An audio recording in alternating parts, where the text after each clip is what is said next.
siang semuanya, saudara-saudaraku yang terhormat, Bapak Ahmad Yaman. Kalian sudah saya kasih kue dan ingat. Sama dulu ada saya. Oh ini dari dulu ya? Masa ya? Masa buat Ustaz cuma satu disamakan dengan sana gitu.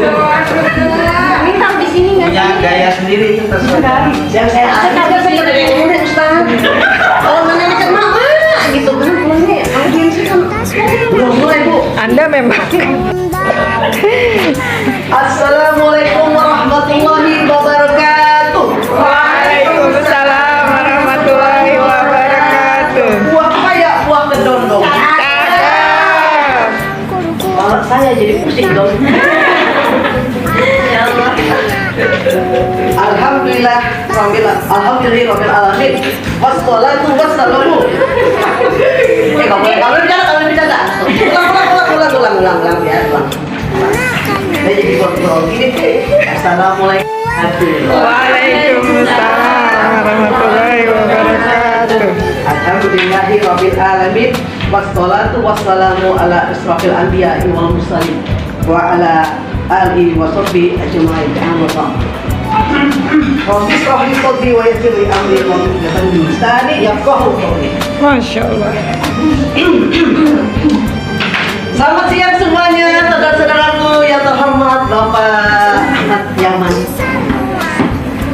Selamat siang semua, sehat-sehat semua. Alhamdulillah. Masih nungguin ya, drama saya apa ya?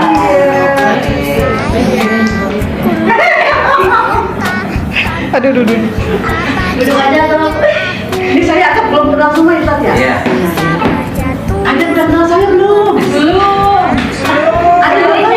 Kenalan dong. Nama saya Bu Mary, mamanya Safira. Oh, Kadang-kadang dipanggil mamanya Hani. Masya Saya Allah. sekolahnya di ahli kelas itu di Bangka ya. Oh, Masya Allah. Masya Allah. Alhamdulillah. Kata ustaz saya harus menyampaikan sesuatu yang penting buat kalian, gitu yang bermanfaat. Kita sebagai muslim menyampaikan walaupun hanya satu ayat. Barakallah. Terus saya menyampaikan apa sih siang ini? Apa sih? Nah, saya mau menyampaikan masalah yang biasa kita lakukan kalau lupa, yaitu masalah gibah. Oh, Ya mungkin gibah udah pada ngerti ya gibah itu apa ya, gibah. Tapi ini gibahnya gibah yang asyik, yang syar'i. Ada nggak sih gibah yang syar'i? Nggak ada. Tapi gibah yang asyik itu ada. Ya. Saya sih hanya mengingatkan tuh masalah gibah. Gibah itu apa sih?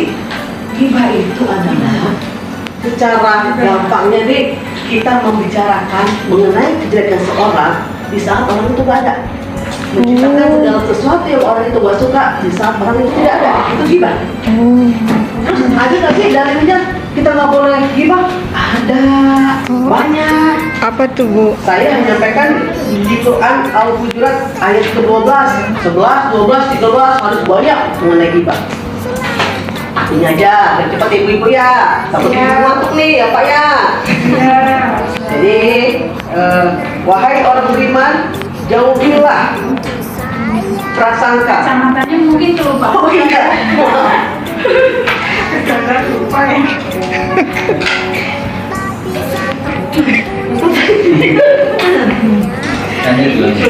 Wahai orang beriman, jauhi banyak prasangka. Karena sebagian prasangka itu dosa katanya. Dan janganlah kamu mencari-cari kesalahan orang lain. Dan janganlah ada di antara kamu yang menggunjing sebagian yang lain. Adakah seorang di antara kalian suka memakan daging saudaranya yang sudah mati? Itu kalau kita menggibahi orang. Seperti itulah analoginya ya. Ada An-Nur juga yang mengatakan, di An-Nur mengatakan siapapun yang gemar menceritakan atau menyebarkan kejelekan saudara muslim kepada orang lain diancam dengan siksa yang pedih di dunia dan di akhirat. Ta'udzubillahi min Zalik. Jangan sampai. Sekarang saya mau tanya nih, ciri-ciri gibah. Ada yang tahu nggak ciri-ciri gibah dari tubuh aja, nggak usah dari omongan. Kalau dari omongan kita tahu, lagi gibah gitu kan. Dengan saya menceritakan mengenai gibah yang asik, pasti ada satu gibah. Apaan itu maksudnya? Waduh. Apaan itu? Itu sudah bentuk gibah tanpa kita sengaja. Ya. Baik. Tapi ada ciri-ciri tanpa kita berkata-kata itu sudah termasuk gibah. Misalnya Boyong lagi ngobrol nih sama Kuria. Misalnya, Tadi kan ya. kita nggak sama saya. Misalnya ya. Misalnya lagi ngobrol nih dari jauh, ini lo lihat nih, udah bercakap-cakap. Ciri-cirinya apa? Ciri fisiknya, ujung bibir naik 5 derajat ke atas. Oh, syok. Kayak gini Ustaz. Itu ciri-ciri gibah. Mata menggelik-gelik, itu ciri-ciri kecil. Oh. Dari jauh kita tahu bergibah dia. Karena orang kalau menceritakan kebaikan orang, mimiknya akan begitu, ya. Wih, Bu Mary cantik banget. Matanya akan berbinar-binar. Masya Allah. Woi, buat coba anak-anak. Itu dia akan berbinar-binar, ya. Tapi diakhiri nggak, tapi bohong kali. Benar bercanda. Ya, itu kalau kalian sudah melihat gelagat orang seperti itu tuh lagi gini mimiknya, jauh, jangan hampirin. Ada asik itu itu mau ceramah, dia mau bahan, kasihan deh. Itu sudah bentuk gibah, ya.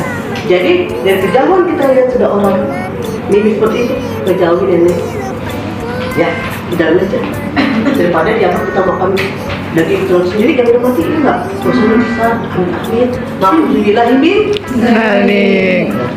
Cuman dalam hidup kita kayaknya nggak bisa menghindari gibah, apalagi perempuan. Makanya kenapa banyak perempuan di neraka? Kenapa sih? Karena Allah melebihkan mulut perempuan untuk berkata-kata. Ya, itu kelebihan perempuan. Sementara laki-laki lebih dibanyakan di dia, gitu loh. Saya kan, itu nggak boleh nanya ya. Itu nggak boleh nanya ya. Jadi gitu ibu-ibu. Nah, kalau untuk masalah gibah-gibah yang dilarang sama agama, udah tau lah ya semuanya ya. Nah, jadi kalau ibu mau gibah, gibahlah yang asik. Contohnya apa nih? Ada. Nih, berhubung saya belum hafal bener, saya baca ini. Contohnya, boleh minum nggak ya panitia ya? Oh, silakan. Entah panitia. Tunggu panitia. Contoh gibah yang dibolehin tuh ibu-ibu. Satu, meminta bantuan untuk mengubah kemungkaran dengan lisan, baik lisan, ya. Kita berdakwah dengan perbuatan, bisa dengan badan, bisa dengan kalam, bisa dengan lisan. Waalaikumsalam.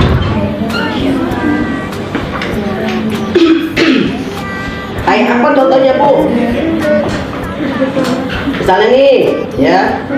Misalnya nih, Hana melihat maksiat nih di kampung dia nih.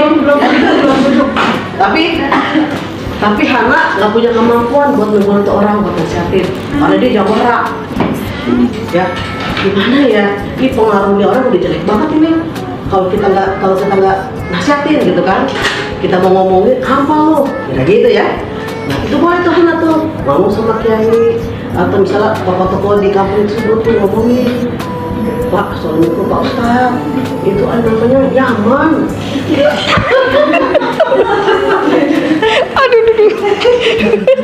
Bapak dan cewek yang lewat. Nah, contohnya kayak begitu, ya kan? Terus kenapa Bu? Ya saya sih, saya punya anak perempuan. Kalau digodain orang gimana ya? Nah itu mau diceritain, tolong dong Pak, tolong nasihatin gitu dengan Bapak. Pak Yaman mau. Ini contoh. Ini jangan itu kosong dong nggak di sini.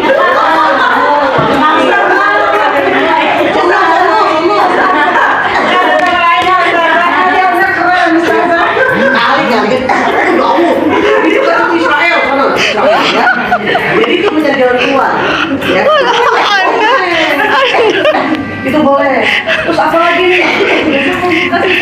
Apa lagi nih? Ingat nggak? Waktu Lindun dulu ya, dicuri uang suaminya. Kamu software nggak?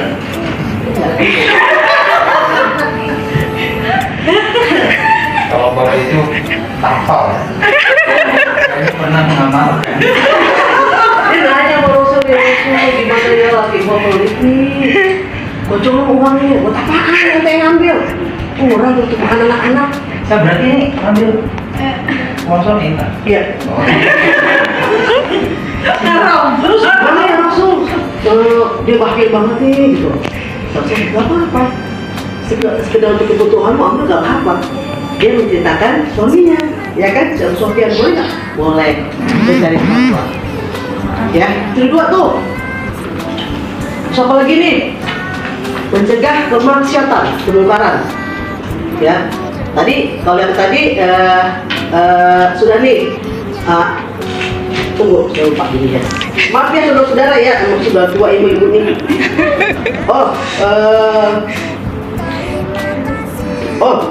Mengenai peringatan terhadap keburukan atau bahaya. Kalau kita paling gampang adalah waktu Fatimah dilamar 2 orang, ya kan? Ingat ya siapa? Mungkin saya lupa juga. Abu Nazam ya, sama maaf ya Ustaz. Kacamata bunda. Oh iya, kacamata saya. Maaf ya salah pemirsa ya, emang saya sudah berumur jadi agak ketupat. Dia kan menangani lansia. Ketika Fatimah dilamar 2 pemuda, Muawiyah dan Abu Jaham. Nah kata Rasul, ya ayah, gimana ya ayah aku dilamar sama dokternya nih. Rasul mengatakan, Muawiyah itu sangat miskin, takut kamu susah.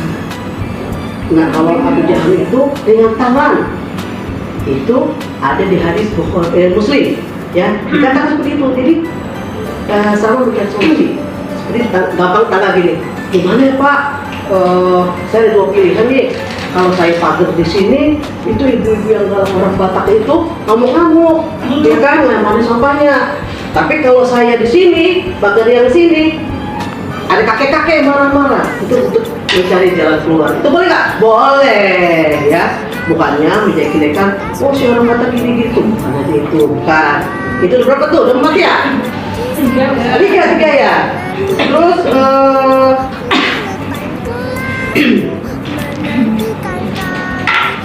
untuk mencegah kefasikan atau kemaksiatan menjalan. Ada lagi namanya si Ahmad di kampung sebelah. Tadi yang akan duluan sekarang. Lain, Ahmad kan di dekat Israel. Saya masih sambut. Lain. Namanya Ahmad di kampung sebelah.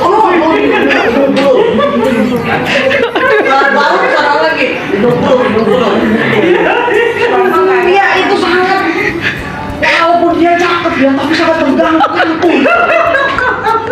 Banyak ibu rumah tangga yang digoda, habis yang digoda. Tadi cerita nggak begitu. Mengganggu kenyamanan keamanan kampung. Tadi waktu Namanya bukan itu. waktu gadis di sini nggak ada begitu. Nggak ada nama. Kalau depan hilang ini ganti. Nah, untuk mencegah biar si Ahmad itu nggak begitu lagi, mencegah dia berbuat itu bicarakan, emang gimana sih Ahmad? Gini Pak Ustadz, gini Pak Kades, dia tuh gini, usir dari kampung, biar aman di kampung, kayak gitu. Boleh nggak? Boleh, insya Allah boleh. Dalam rangka kebaikan. Jangan gara-gara satu orang banyak hati yang terganggu, banyak rumah tangga yang tergoda. Ya, itu boleh nggak? Boleh. Tapi Ahmadnya Ahmad di sana, ujung ulur. Di sini kagak ada, bebek semua ya. Oke. Alhamdulillah. Terus apalagi di contohnya nih? Contohnya itu adalah orang yang menampakkan kefasikan dengan bangga, suka makan haram, suka judi, gue suka mabuk dong. Gue mabuk sehari 5 kali. Teh pakai Coca-Cola, gitu kan? Teh pakai Coca-Cola udah mabuk nggak bisa. Kalau gitu sedrem, ya. Terus dibangga dengan maksud gue harus pacaran dong sama orang bule. Berapa orang 10 itu bangga dengan dosa-dosa dia. itu akan memberikan efek yang tidak bagus buat lingkungan. Ya, itu boleh dilaporkan. Apalagi ada orang misalnya, maaf aja nih, ada orang Nasrani yang sangat benci sama orang Islam. Boleh laporin? Boleh banget. Itu orang suka menghina kita gini ke Israel yang rame. Boleh nggak? Ya, jadi ini contoh-contoh gibah yang diperbolehkan. Ya, bergibah untuk mencari jalan keluar, mencari kebaikan, menghindari keburukan, kemaksiatan seperti itulah, gitu ya. Jadi kalau misalnya ada orang besar pokoknya sudah bergibah dengan gloria mengenai itu, boleh tuh, pasti ngomongnya sama, bibirnya akan naik dikit. Itu sih ini si Ahmad gini, gitu kan? Tapi kan ada Pak Lurah, ada yang gini kan, pasti gini juga. Itu udah ciri khas ibu ya Pak ya. Nah, mulai dari teman-teman deh, karena sudah ada Pak Lurah di situ, ada ulama itu. Ada apa ya? Bergibah ketika ada ulama, ada Pak Lurah. Kalau mendengar, oh bahas ini, ya, boleh mendekat. Tapi tadi Hana nggak lihat ya. Kalau kamu sudah melihat dari jauh orang ini jadi bergibah dengan gini, kamu jangan mendekat. Seperti itu ya. Dan terakhir, untuk apa sih dilakukan untuk menghindari gibah? Banyak doa, banyak ngaji, berpikir positif, bergaul sama orang-orang baik, ya. Ikut organisasi mendukung kebaikan. Salimah. Contohnya ya. Jadi jangan biarkan diri dengan keheningan, kesedihan, ya. Terus ya biasanya orang bergibah itu dia merasa tidak mempunyai kemampuan diri biasanya. Jadi dengan kemampuan orang, makanya kita harus punya kelebihan diri. Seperti kayaknya kalau saya agak kurang cakep nih Ustadz ya, karena saya sudah mulai berkunang-kunang. Gimana ibu-ibu? Ngerti semuanya nih mau digibah nih? Ngerti Ustazah, alhamdulillah. Pak Desa, Pak Desa ngerti?